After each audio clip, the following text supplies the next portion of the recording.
Hello students, in the previous video we learnt about the general introduction of d block elements and we learnt about their electronic configuration.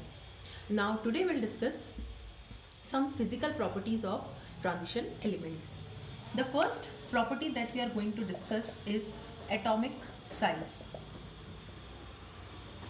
Atomic size means size of an atom. It is also known as atomic radius.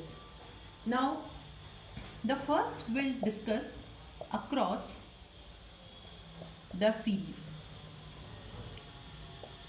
So here I am taking the first transition series. Okay, the members are scandium, titanium, vanadium, chromium, manganese, iron, cobalt, nickel, copper and zinc. Now what happens when we move from left to right? As we are moving from left to right, the nuclear charge increases. Nuclear charge means number of protons increases. Now what these protons will do? They will attract the electrons, they will attract the shells. So there are two consequences. So nuclear charge increases, and because of increase in nuclear charge, the size decreases. So as we are moving from left to right, the atomic size decrease. But here one more factor is there, and that factor is since the electrons are filled in 3D orbitals. Okay, now what is the meaning of this sentence? As we are moving from left to right, now what is the configuration of scandium? It is 4s2 3d1. Titanium is 3d2. It is 3d3. It is 3d5. Okay, likewise. So as you are moving from left to right, the outer electrons are same, that is 4s2, 4s2, 4s2. But you are filling the electrons in the inner d orbital. Okay, so number of electrons are filled in d orbitals which are inner.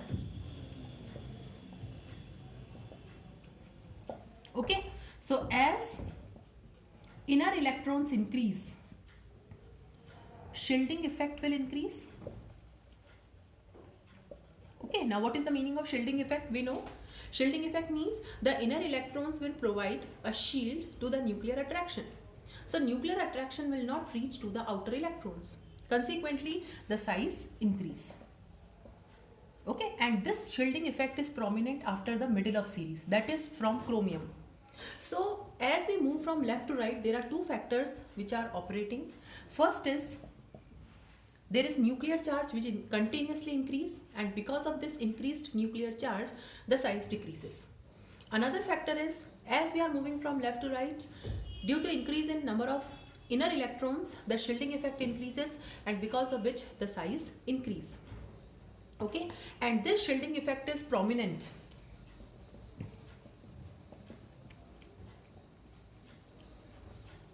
after middle of series. Okay, the shielding effect is prominent only after middle of series. So what will be the net result? Now there are two factors which are operating here. One is increasing the size, second is decreasing the size. The two will neutralize each other, and ultimately the size will remain constant. Okay, so when we move from left to right, after the middle of series, the size is constant, or we can say the size decreases. Because the effect of nuclear charge is definitely more, the size decreases, but the decrease is small. So the two factors are operating here. The first is increased nuclear charge which decrease the size, and another is increased shielding effect which increases the size. Since the two factors cancel out each other or neutralize each other, hence the overall result is that the size is practically constant after the middle of series. Okay, so when we move in the transition series, okay, initially there will be decrease in size because only one factor is operating, that is nuclear charge. But after the middle of series, one more factor starts, that is shielding effect, and because of that there is increase in size. So the two factors balance each other. Now we'll discuss the variation of atomic size down the group. Now when we are moving down the group, what is happening? That is from the first transition series to second, and from second to third. So when we are moving down, what is happening? The number of shells are increasing.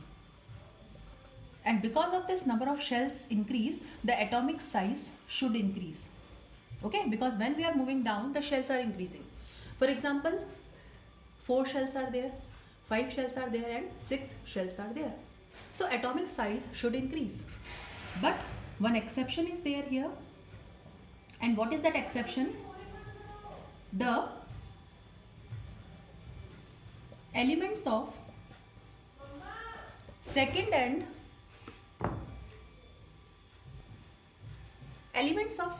third transition series have similar size. Okay, so this is an important board question also, that when we are moving down, the size should increase. Means the elements of second transition series are larger than the first. But these two series have similar size. So what I will do? I will write like this. From first to second, the size increases. But the second and third transition series members have similar size. So now we have to understand the explanation for this. Now what is the reason? In the first transition series, there is filling of first 4s and then 3d. Then in the second series, 5s and 4d. In the third transition series, there is filling of 6s. Now after 6s, there is filling of 4f orbitals, and then we fill 5d orbitals. So in the third transition series, one extra orbital or extra shell is there, that is 4f subshell. So there is filling of 4f subshell here. Okay, and now these 4f subshell, they are inner. These are inner electrons. And these also provide shielding effect. Whenever there is increase in the number of inner electrons, shielding effect starts operating. So these 4f orbitals are inner electrons and they provide shielding effect, but they have poor shielding effect. And because of this poor shielding effect, the nuclear attraction or nuclear charge will increase. And because of this increased nuclear attraction, the size will decrease. Okay, so in the third transition series, we have an extra factor, that is filling of 4f orbitals. And these 4f orbitals, what they will do? They will provide shielding effect which is quite poor. And because of that poor shielding effect, the nuclear attraction will reach to outer electrons and consequently the size will decrease. So again, two factors are operating here.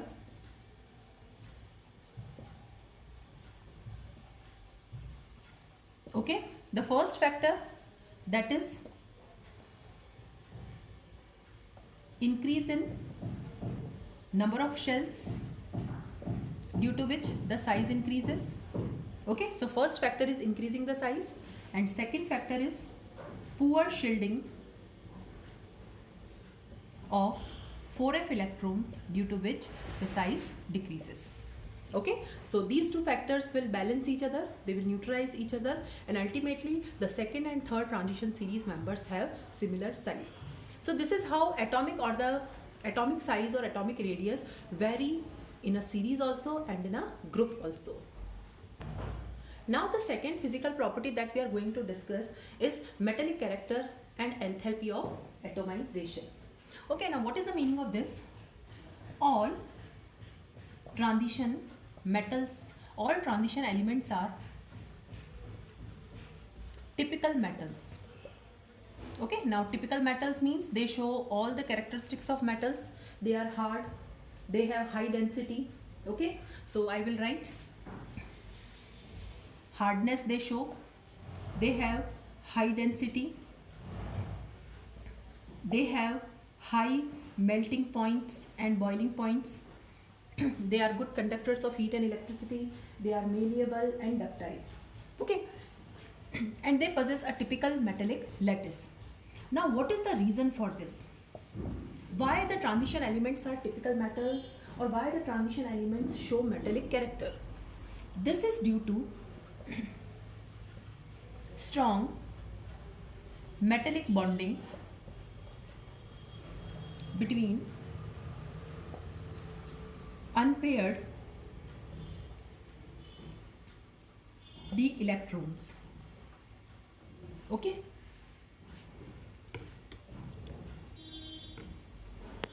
so the metal atoms containing unpaired d electrons, now these orbitals will overlap with each other and they will make strong metallic bonding. So because of the strong metallic bonding, because of the strong overlap between the orbitals containing the unpaired d electrons, they are typical metals. Now one important thing is there that as the number of unpaired electrons increase, okay, so as we are moving in the series d1, d2, d3, d4 and d5, so as the number of unpaired electrons are increasing, what will happen? The bonding will increase, or we can say that metallic character will increase. So after the middle, up to the middle of series, your metallic character will increase. But what will happen now if the configuration is d6, d7, d8, d9 or d10? What will happen? The unpaired electrons will decrease. Definitely pairing is there. So if unpaired electrons decrease, definitely your metallic character will also decrease. Okay, so the last element D10. D10 means zinc, cadmium and mercury. So I will write here. So zinc, cadmium and mercury, these are exceptions with D10 configuration. Now their configuration is D10. D10 configuration means 0 unpaired electrons. Okay, so these have 0 unpaired electrons. They are soft metals. Okay, so they don't show so much of metallic character. These are soft metals, and definitely their melting points and boiling points are also very less. Now you know about mercury. Mercury is liquid at room temperature. Okay, so this is all about the metallic nature of transition elements. Now we have to discuss enthalpy of atomization. First of all, we'll discuss what is the meaning of enthalpy of atomization. Enthalpy of atomization means the amount of energy required to dissociate the lattice into atoms. We know that the transition elements form a lattice. They are forming a typical metallic lattice. The atoms are well arranged. And if I want to dissociate the lattice, I have to supply energy. That energy is known as enthalpy of atomization. Now since the metallic bonding is quite strong, so one sentence is there, that is the transition elements have strong or have high enthalpy of atomization. So definitely what is the reason? Due to strong metallic bonding. Okay, since they form strong metallic bonds, they require much more energy to get dissociated into atoms. Okay, so the enthalpy of atomization is high. So from D1 to D5, what will happen? The enthalpy of atomization will increase.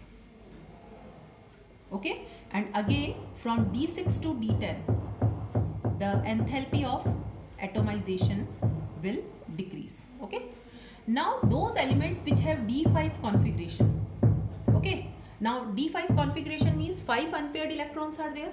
Since they have maximum unpaired electrons, they will be strongest metals, they will be hardest, they will have the most high melting points and boiling points. So D5 configuration means we have chromium, molybdenum and tungsten.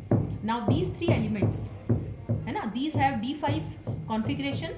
So these elements show the most metallic nature and these are hard. Okay, and you know about tungsten. Tungsten is used in bulb filaments. Okay, so this is about metallic character and enthalpy of atomization, and it is all related to unpaired electrons. So as the unpaired electrons increase, the metallic properties will increase. That is hardness, density, melting points, everything. And as the unpaired electrons decrease, the metallic characteristics also decrease. Now the next point that we have to discuss is melting point and boiling point. Again, it is all related to the unpaired electrons. Okay, so from D1 to D5 and then D6 to D10. So from here to here, the unpaired electrons increase. Unpaired electrons increase means metallic strength or metallic bonding increase. Metallic bonding increase means hardness will increase. And if hardness increases, then melting points and boiling points also increase. And from D6 to D10, now the unpaired electrons decrease. Therefore, metallic bonding will also decrease. Therefore, hardness will also decrease and melting point and boiling point will also decrease. So those elements which have D10 configuration, so we have zinc, cadmium and mercury. Zinc, cadmium and mercury with D10 configuration, that is 0 unpaired electrons. okay, are soft metals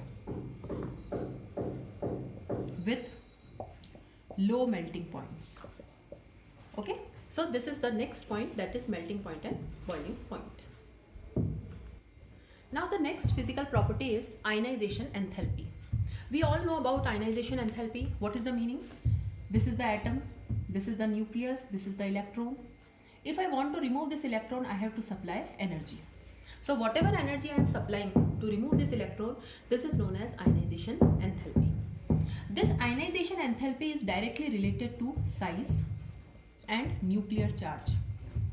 Okay, so if your size decreases, your ionization enthalpy value will increase. Because if size is small, the electron will feel more nuclear attraction, so more energy is required to remove that electron. So ionization enthalpy increase. So now we have to discuss the variation of ionization enthalpy across the series and down the group. So first we'll discuss across the series. Now as we are moving from left to right, what is happening in the series, that is from scandium to zinc, the nuclear charge increases. Along with the nuclear charge, there is shielding effect, which is also increasing. Now nuclear charge is decreasing the size and shielding effect is increasing the size. Now there are two factors which are working together and both are neutralizing each other. So what happens as we move from left to right? Ionization enthalpy increases from left to right, but slowly. Okay, the ionization enthalpy will increase but slowly. Okay, why? Because the effect of nuclear charge is neutralized by the effect of shielding effect. And we know if the size is practically constant after the middle of series, definitely after the middle of series your ionization enthalpy will also remain constant. So what is the trend? The trend is as we are moving in a series, the ionization enthalpy will increase slowly. Okay, now we'll discuss the variation of ionization enthalpy down the group. Now down the group also the two factors are there. This is your first series, this is your second, and this is your third transition series. Now from first to second no problem is there, your size increases, so your ionization enthalpy will decrease. But again what happens in the third transition series? Okay, we have seen in the third transition series there is filling of 4f orbitals, and these 4f orbitals have poor shielding effect. Okay, so due to poor shielding effect of 4f orbitals, what will happen? Nuclear attraction increases and ionization enthalpy will also increase. So this is the exception. What is the exception? The ionization enthalpy of third transition series is higher than that of second and first. Otherwise, according to the normal rule, down the group always ionization enthalpy decrease. Okay, so I am writing here the ionization enthalpies of third transition series members are higher than second and first series. Now what is the reason behind this? The reason is very simple. Due to poor shielding effect of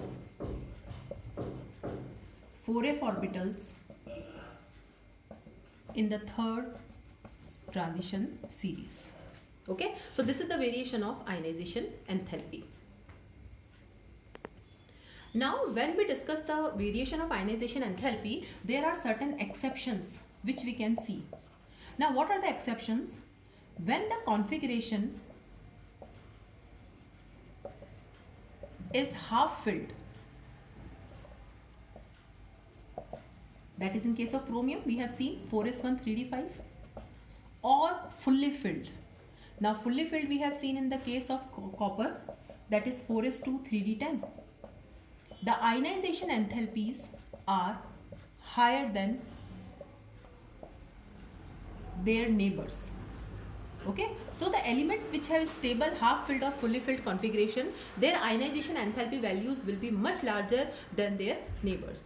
So generally ionization enthalpy slowly increase along the series, but somewhere some exceptions are always there when the configuration is half filled or fully filled. Now in this case, more ionization enthalpy will be required.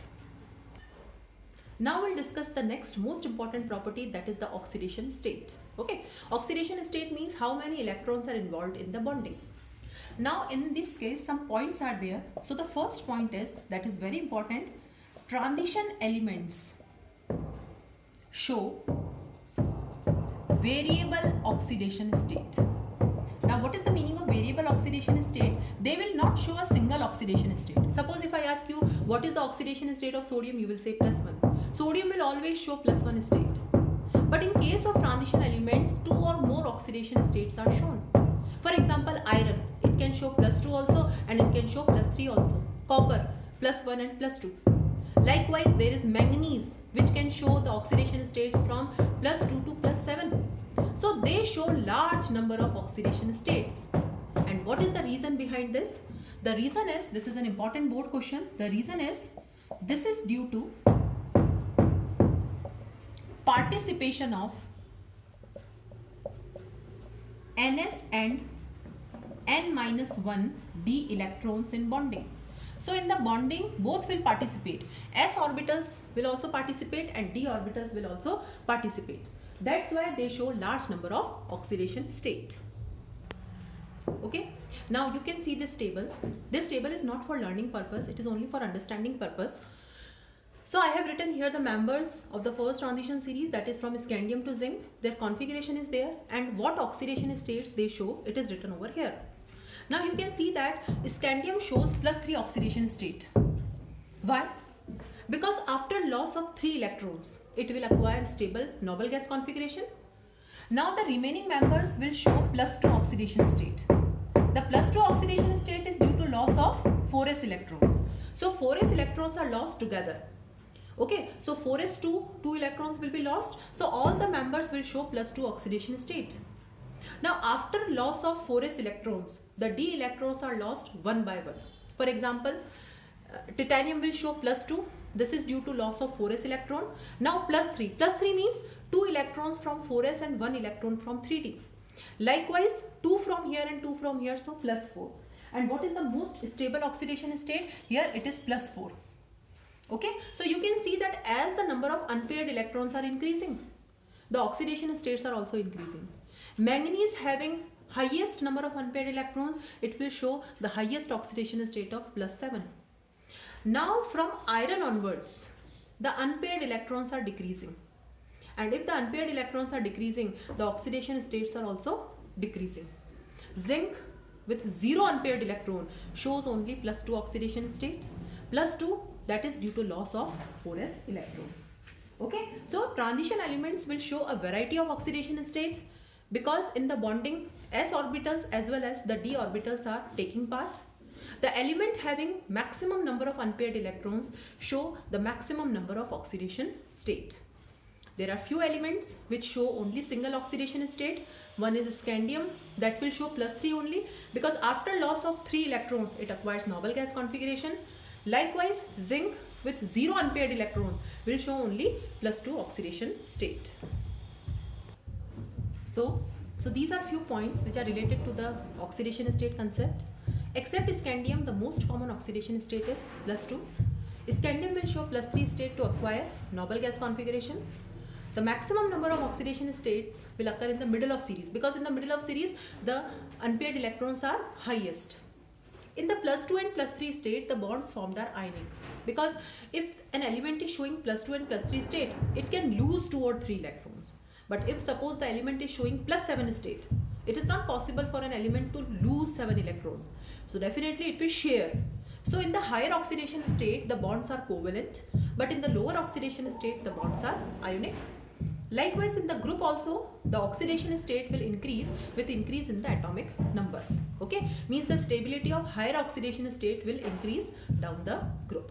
So this was all about the concept of oxidation state for transition elements.